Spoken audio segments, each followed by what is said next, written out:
up, Transformer fans? I got my Optimus Prime mask on here, which I gotta talk about this in a second here, but it is my review of Transformers Dark of the Moon.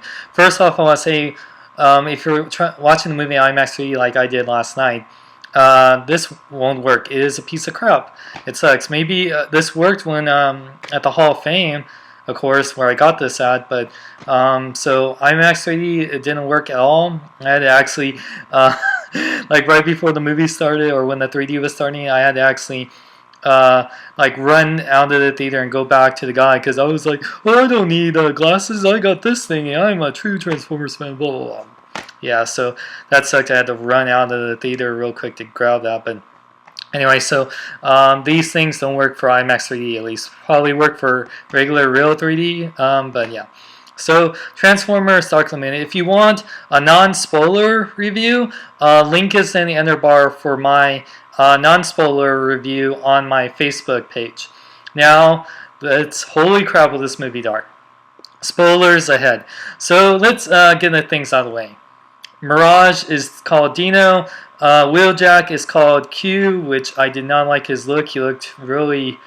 ugh. This is different from the comic. The ending where Megatron asks for a truce, it happens, but Prime kills them with one arm, let alone. Yeah, just there's definitely things. So there's definitely things they changed in the book. Mirage, or I mean, Dino survives too, by the way. Oh yeah, and there is no twins. No twins. So we don't get our 25,000. Some people said, well, they were in that picture. No, that was Ratchet and stuff. But thank God they weren't in it. By the way, Brains, who's Wheelie's sidekick, is voiced by Rena Wilson, who did Mudflap, and Skids was done by Tom Kenny, who reprises Wheelie. So let's get into this. I love this movie. Now, this movie was definitely dark, like I said. Tons of people die. Just like if you read the comic or book, it's really sad to see Ironhide die, and especially dies very gruesomely. We see humans die, get totally vaporized, kind of like, left with just clothes and stuff. But lots of Decepticons get killed. Starscream, it dies, which I was sad. And he gets taken out by Sam, which I was a little even more sad about. Soundwave dies. Shockwave dies. We see Prime kill Megatron and Sentinel with one arm, but then again, Megatron took out Sentinel. Basically, the whole plot this was a lot more at stake. Sentinel, when I heard about from the book and when I read the comic especially, Sentinel was the big guy that betrayed. Sentinel Prime is a dick. Just like he was in anime, he is a dick.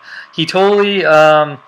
Leonard Nimoy did an amazing job voicing him, but he definitely was more like a bad guy than a good guy. I don't even know, even from reading the prequel, how Sentinel Prime was ever a good guy. He totally was a bad guy. He just didn't care about anything but, the survival of the Autobots, or just the, Transformers in general, and bringing Cybertron. He didn't care, and that doesn't seem like what good guys would do. They would seem to have more understanding about. Basically, he treated like humans, like how humans treat other animals when they're tearing down things for homes or something. I don't know. I feel bad saying that, but it was true. I really liked the acting. Like I said, Leonard Nimoy was great. Shia LaBeouf did great. I loved him. He was hilarious, and he's still one of my favorite young actors. Rosie Huntington-Whiteley, she definitely was easy on the eyes. She was definitely very charming and sweet, because even though I think Megan Fox is hotter, Megan Fox always came out more, like a bitch, I guess, in her role, and Carly was very sweet. Even when she has really room to get mad at Sam, she has, good reason to, and she's paying the rent and doing all that stuff. She's still very sweet and understanding, and she defends him, and she's just like, yeah. I mean, in attitude-wise, I would definitely want a Carly over Michaela. Definitely. I mean, like I said, I think Megan Fox is hotter, but still, Rosie Huntington-Whiteley, for very first role, she did a really good job. definitely up to par, if not better, than Megan Fox in the first Transformers movie. John Malkovich's role was pretty funny. It was definitely over the top, but definitely, funny. Ken Jeong, who, his role, it's sad what happens to his character, but he was pretty over the top, but funny too. McDreamy, or he he was definitely douche. Dylan, definitely, this movie had a lot of betrayal between Sentinel and Dylan's character. Definitely a lot of betrayal was a big theme in this movie, and he definitely was, one guy, it's like, damn, you're a dick, I wanted to see you die. Yeah, and Josh Duhamel and Tyrese returned doing their thing. Pretty cool as usual. John Turturro, who played Simmons, I definitely liked him a lot more in this movie than all three movies. He definitely was more enjoyable, and I liked him.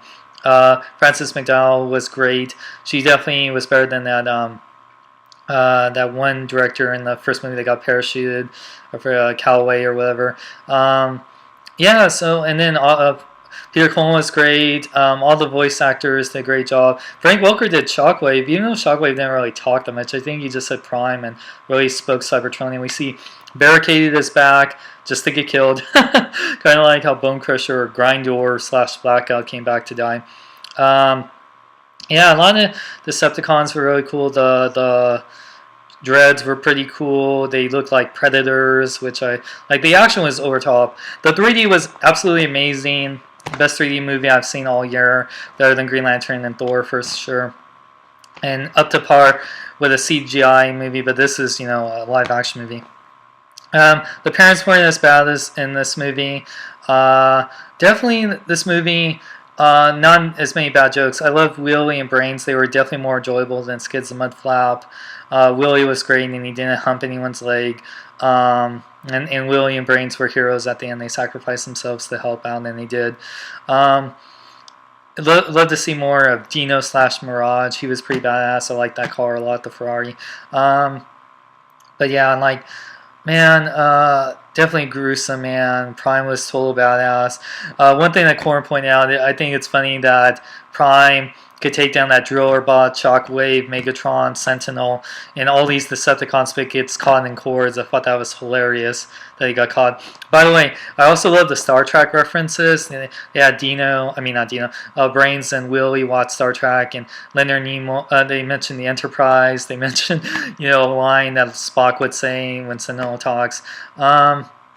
Just amazing. This movie, definitely, they killed off a lot of characters. It was the equivalent of X-Men The Last Stand, except I had a better feeling with this movie. The ending was a great way to end it, because I know in the comic, Megatron and Prime have a big truce, but I kind of thought that was lame. That was one thing I actually didn't like about the comic and book. It's like, why would they call a truce? Prime was killed by Megatron in the last movie, and he's killed an endless amount of people and Autobots, yet they would call a truce.